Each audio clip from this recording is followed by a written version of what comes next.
तो hello everyone, welcome back to my channel Sunita Sharma मन की बातें मन के काम। तो मैंने अभी एक वीडियो डाला था हाल ही में अपने जो पंडित प्रदीप मिश्रा जी हैं पूरी पुलिस फोर्स के साथ सुरक्षा में बरसाने पहुंचे थे माफ़ी मांगने के लिए राधा रानी से।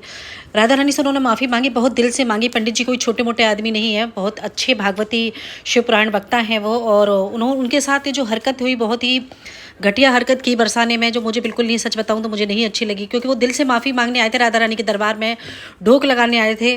कहते हैं ना, भगवान से डर नहीं लगता, आजकल इंसानों से ज़्यादा डर लगता है, क्योंकि भगवान शायद आपको माफ़ कर भी दे, लेकिन इंसान अपनी फितरत से बाज नहीं आता है। वही सब कुछ पंडित जी के साथ हुआ। तो पंडित जी बहुत दिल से माफ़ी मांगने वहाँ बरसाने में गए। जैसे तो मैं आपको दिखाती हूँ कि विवाद किस वजह से शुरू हुआ था पंडित जी और प्रेमानंद महाराज जी के बीच में। तो मैं आपको वो क्लिप दिखाती हूँ, उसके बाद आपसे बात करती हूँ।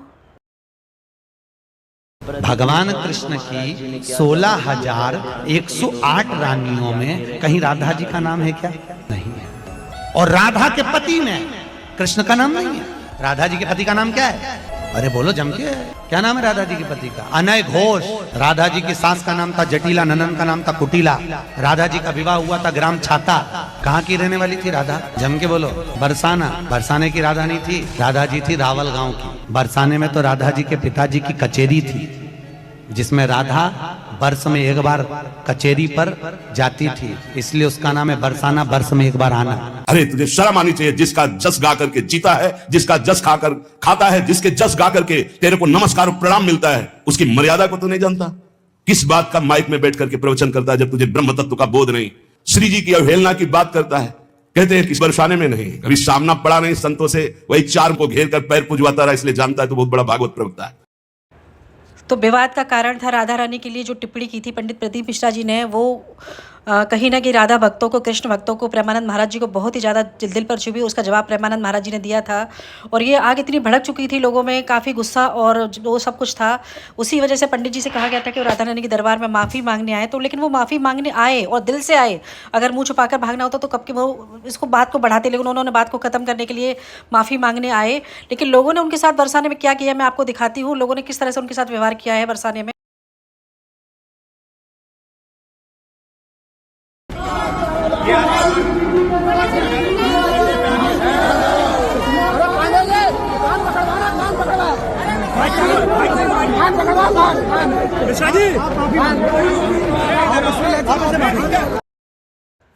तो आपने देखा कैसे लोगों ने उनके कपड़े खींचे, लोगों ने उनके बारे में कान पकड़वाओ, नाक रगड़वाओ, कितना मतलब बोला। वो खुद ही कर रहे थे सब कुछ, वो खुद बहुत दिल से माफ़ी मांगने आए तो खुद दिल से कर रहे थे, लेकिन लोगों ने उनके साथ व्यवहार किया। बहुत ही मतलब निंदनीय व्यवहार है। हम सभी लोगों को एक दूसरे के प्रति भावनाओं का ध्यान रखना चाहिए, और हम आपस में ही सनातनी अब ऐसे करने लगेंगे तो कैसे काम चलेगा। तो ये काफ़ी निंदनीय था, जो सच में बिल्कुल बहुत बुरा लगा। पंडित जी के साथ जो हुआ वहाँ पर अच्छा नहीं हुआ। और पंडित जी ने देखिए, पंडित जी खुद कन्फ्यूज थे, बहुत बुरा व्यवहार हुआ।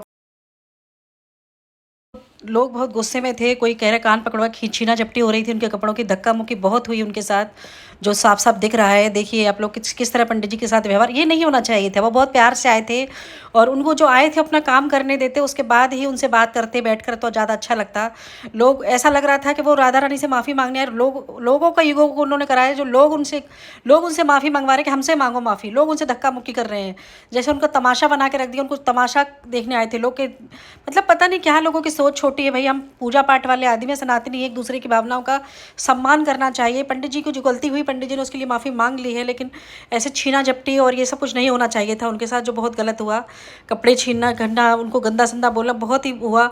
और पंडित जी ने दिल से माफ़ी मांगी। पंडित जी ने आगे भी बोला, उस चीज़ के लिए बोलने के बाद भी, माफ़ी मांगने के बाद पंडित जी ने एक इंटरव्यू दिया। उन्होंने बोला कि हाँ अब ठीक है, राधा रानी ने उनको बुलाया था और इसलिए वो आए और कड़ी सुरक्षा के बीच में पहुंचे थे पंडित जी। तो मैं आपको वो वीडियो दिखाती हूँ जो पंडित जी ने खुद स्वयं बोला हुआ। राधा रानी ने उनको सद्बुद्धि दी और जैसे हम लोग चाहते हैं कि नाक रगड़ के माफी मांगे, साष्टांग दंडवत प्रणाम श्री राधा रानी के आगे उन्होंने करी, नाक रगड़ी और बाहर आकर के मीडिया के सामने कहा कि मेरे द्वारा किसी को कोई कष्ट पहुंचा हो उसके लिए मैं क्षमा प्रार्थी हूं। और उनके अंदर सद्भाव दिखा, उन्होंने तरीके से माफी मांगी। राधा रानी के साथ जो उन्होंने गड़बड़ बोला था, उनके चेहरे पे प्रायश्चित दिख रहा था, उनके चेहरे से लग रहा था कि हाँ उन्होंने गलती करी है, लेकिन उन्होंने क्षमा भी बड़े मन से मांगी है। आज के इस जो कुछ हुआ है उसे देख करके हम लोग बड़े प्रसन्न हैं। सब काम राधा रानी की कृपा से हुआ है। आपने उनको माफ कर दिया? हाँ, हमने अपने ऊपर कोई टसल नहीं ली। जो उन्होंने अपराध किया था वो ईश निंदा का अपराध था। हमारी आराध्या राधा रानी के बारे में बोले थे और हमारी शर्त भी यही थी।